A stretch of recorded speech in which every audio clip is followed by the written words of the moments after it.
Assalamualaikum. Selamat pagi anak-anak semua.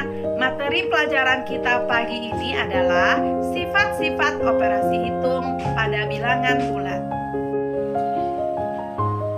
Perlu kita ketahui bersama, sifat-sifat operasi hitung pada bilangan bulat ada 3. Yang pertama, sifat komutatif atau pertukaran.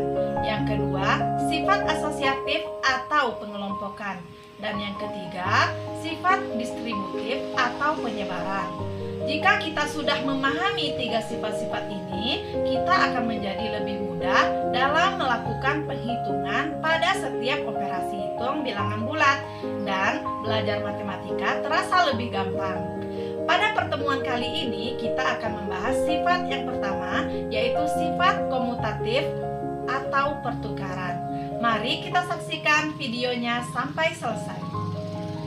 Pada pertemuan kali ini, kita akan membahas tentang sifat komutatif atau pertukaran. Sifat komutatif ini hanya berlaku pada penjumlahan dan perkalian saja. Jadi, tidak bisa kita gunakan pada operasi pengurangan ataupun pembagian. Secara sederhana, sifat komutatif ini dapat kita tulis A ditambah B itu sama saja dengan B ditambah A. Sekarang mari kita perhatikan contoh berikut. 18 ditambah 20 itu sama saja dengan 20 ditambah 18. Artinya, pada penjumlahan kita bisa melakukan pertukaran tempat bilangannya. 18 ditambah 20 itu sama saja dengan 20 ditambah 18. Berapa? 20 ditambah 18? 38. Ya. Perhatikan contoh yang kedua.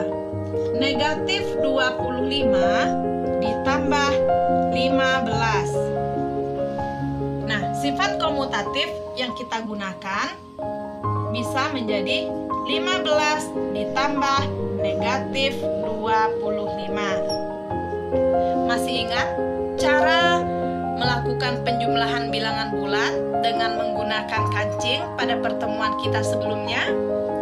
Nah, secara sederhana bisa kita buat seperti ini. Kancing positifnya ada 15 ditambah dengan kancing negatif 25. Nah, bisa kita pisahkan menjadi 2, negatif 15 ya, dan kancing negatif berapa yang tersisa? 10 ya, negatif 10.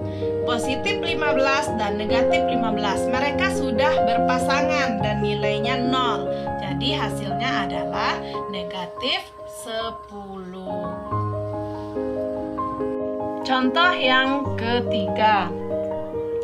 Negatif 18 ditambah negatif 24. Tanda kurung ini menunjukkan dia bilangan negatif ya. Kalau di depan itu tidak perlu dituliskan tanda kurung. Nah, negatif 18 ditambah negatif 24 itu sama saja dengan negatif 24 ditambah negatif 18. Ya, gunakan cara kancing dengan cara yang lebih ringkas. Berapa kancing negatifnya? 24 ya. Kancing negatif 24 ditambah kancing negatifnya 18 ditambah 4 ditambah 8 12. 2 kita sisipkan 1 tambah 2 tambah 1 jadi 4. Negatif 42. Contoh yang keempat, kita gunakan angka yang lebih besar ya. 80 ditambah negatif 26. Nah, sifat komutatif bisa kita gunakan ya.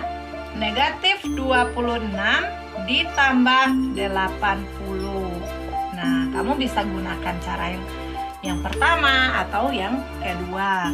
Nah, kita gunakan kembali cara kancing ya. Kancing negatifnya ada 26. Nah, kita tambahkan dengan 80 kancing positif. Kita pisahkan dulu ya. Positif 26 dan berapa yang tersisa? Iya, positif 54. Nah, negatif 26 dan positif 26 sudah berpasangan ya, sama banyak. Bisa kita coret, hasilnya 0 dan sisanya adalah 54. Jadi hasilnya adalah 54. Yang kedua, sifat komutatif pada perkalian. Secara sederhana dapat ditulis A dikali B sama dengan B dikali A. Ya, contohnya 8 dikali 7. Ya, mereka bertukar tempat. 7 dikali 8 itu hasilnya tetap sama. Berapa hasilnya? Iya, 56. Contoh yang kedua, negatif 15 dikali 6. Ya, sama saja hasilnya dengan 6 dikali negatif 15, yaitu negatif 90. Contoh yang ketiga, 10 dikali negatif 12. Itu sama saja dengan negatif 12 dikali 10. Hasilnya adalah negatif 120. Contoh yang terakhir, negatif 15 dikali negatif 4. Itu sama saja dengan negatif 4 dikali negatif 15. Ya, negatif dikali negatif, maka hasilnya akan positif. Berarti jawabannya adalah 60. Cukup mudah, bukan? Demikianlah materi pelajaran